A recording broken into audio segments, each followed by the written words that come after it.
Continue to show us mercy on the leader of humanity, Prophet Muhammad, his household and companions and followers, till the day of accountability. Today we are discussing a personality among the companions by name Umayr bin Wahab bin Khalaf bin Wahab bin Huzafa bin Jumaha al-Qurayshi al-Jumahi. Now this personality is a personality that hate Islam to the core in the Meccan period.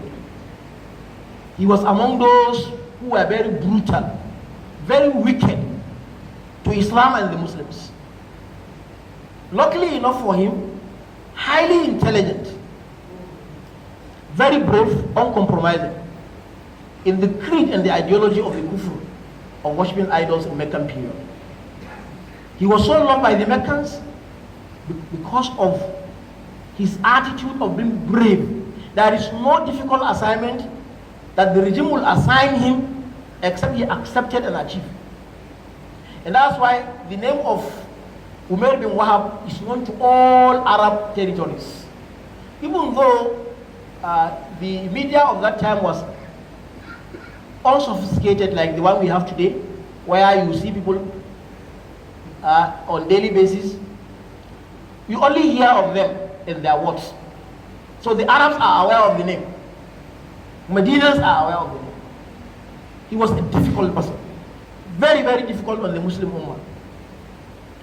Now, during the Battle of Badr, which the Meccans were the cause of the battle, even though in our books written by Orientalists, you find out that there are misconceptions of what exactly happened in the battle.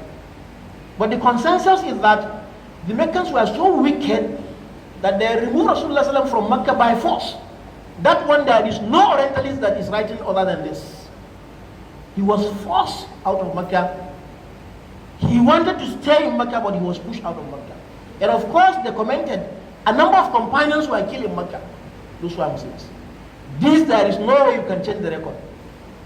But there are other records being tampered with, like the Battle of Badr. But the reality is that Meccans were originally the cause of the battle. Now, we are not discussing the battle today. We are discussing an incident where Umayr was the spy. The spy, the security personnel sent to go and confirm not only the number of the Muslims, but the force of the Muslims, because of his intelligence. And that's why those who are security personnel should never in any way lose hope of providing security. Where there is element of doubt in them, then automatically the whole nation has gone. There is no time where Umayr feel he cannot do any assignment. And he went and he confirmed the number. In fact, he confirmed the force, because he was asked and he answered. He said, the way I notice in my observation, there cannot be more than 300.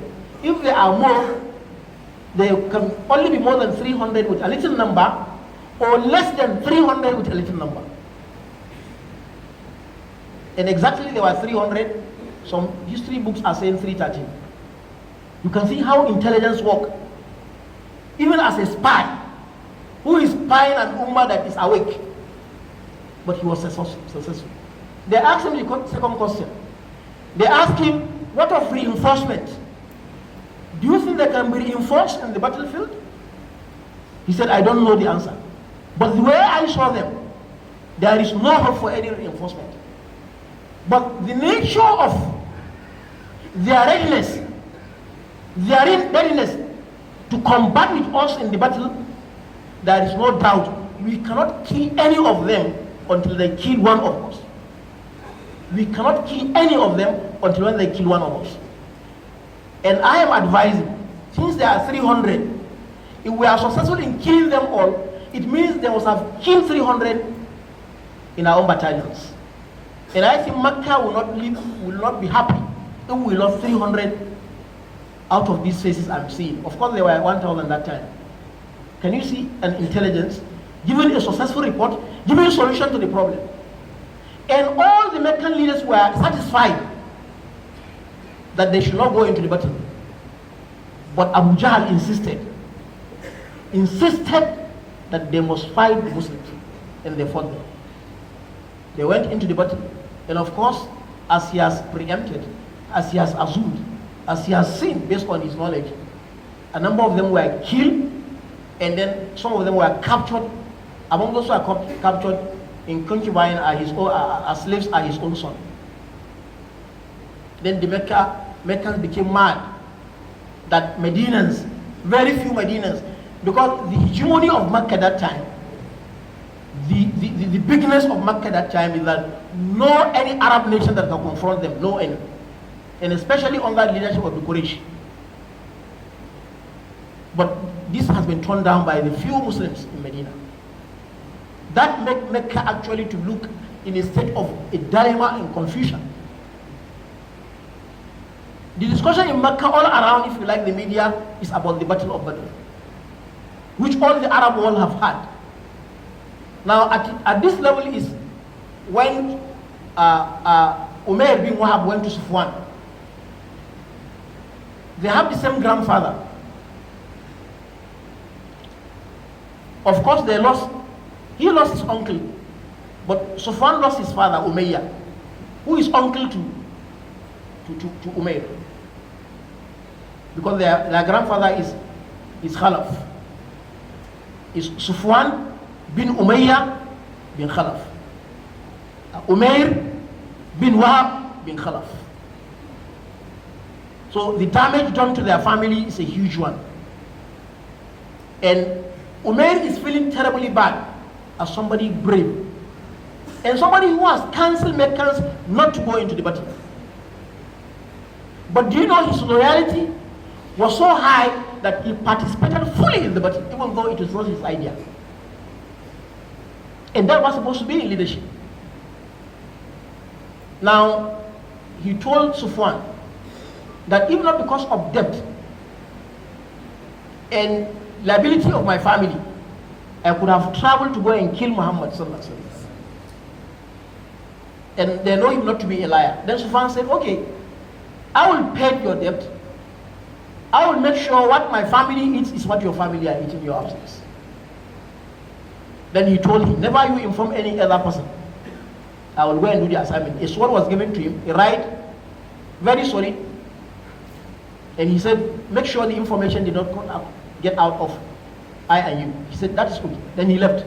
He reached Medina, he met Umar bin Khattab. When he saw him, he told Medinians that this is Umayr bin Wahab, a very difficult, dangerous person.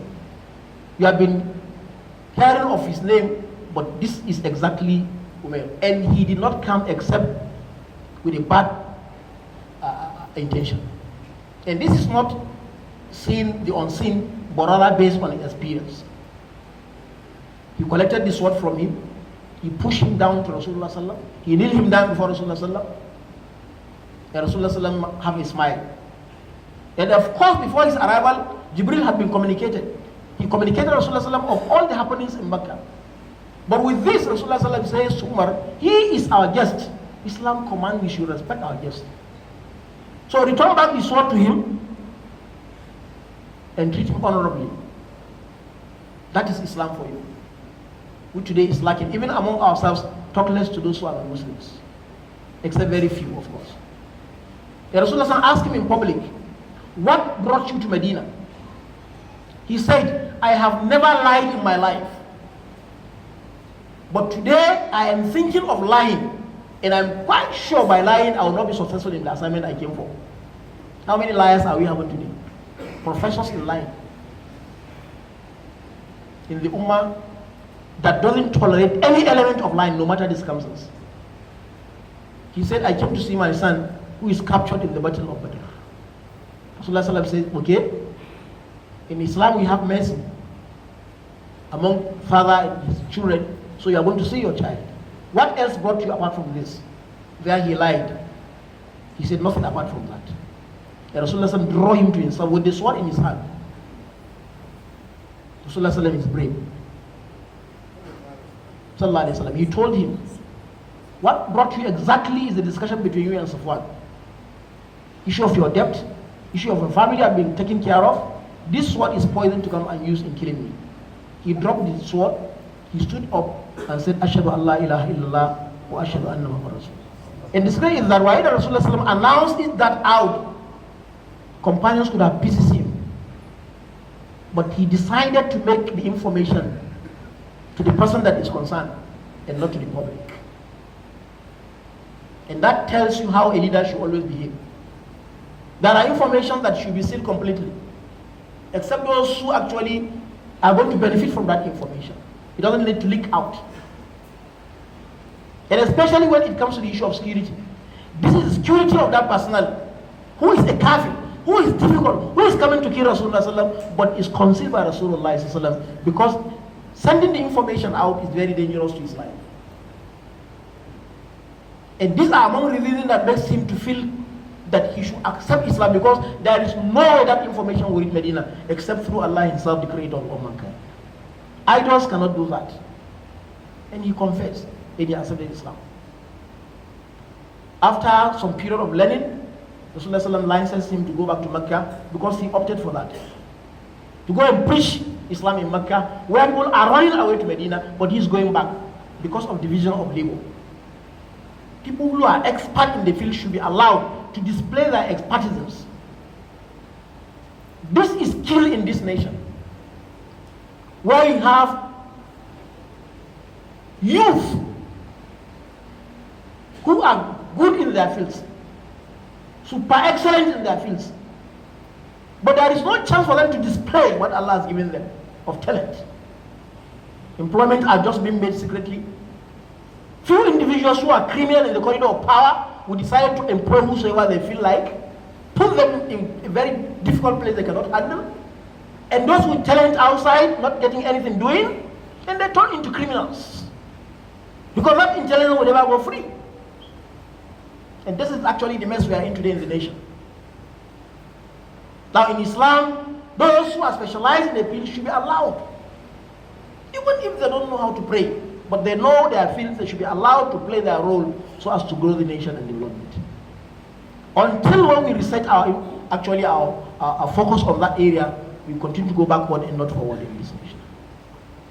Umayr became a preacher in a difficult place where people are running away with his sword that he took to Medina. He will knock at your door and he come out, he will inform you of himself. I am Umayr bin Wahab, whom you know. I came to preach Islam to you. Stop worshiping idols and worship Allah's one. Some will accept, some will lock their door and abuse him after locking their doors, because you cannot abuse him to his face. You cannot do that. There are so many lessons to be learned in this. Of course, never you lost hope. No matter how your offense is, long as you are sincere in repentance, the doors of Allah are open. If Umayr bin Wahab radiallahu anhu, who intend killing Rasulullah sallallahu will pardon, then your own actually is minor. And for non-Muslims around us, they are also potential Muslims. It is our attitude, like the attitude of Rasulullah sallallahu, that will make them to be convinced.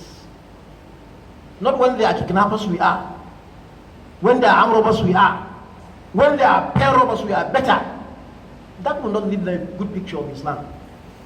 We pray Allah Ta'ala to accept from all of us, to count us among those who are taking lesson from the lives of the companions of Rasulullah sallallahu alaihi wasallam, and more importantly in the life of Rasulullah sallallahu alaihi wasallam.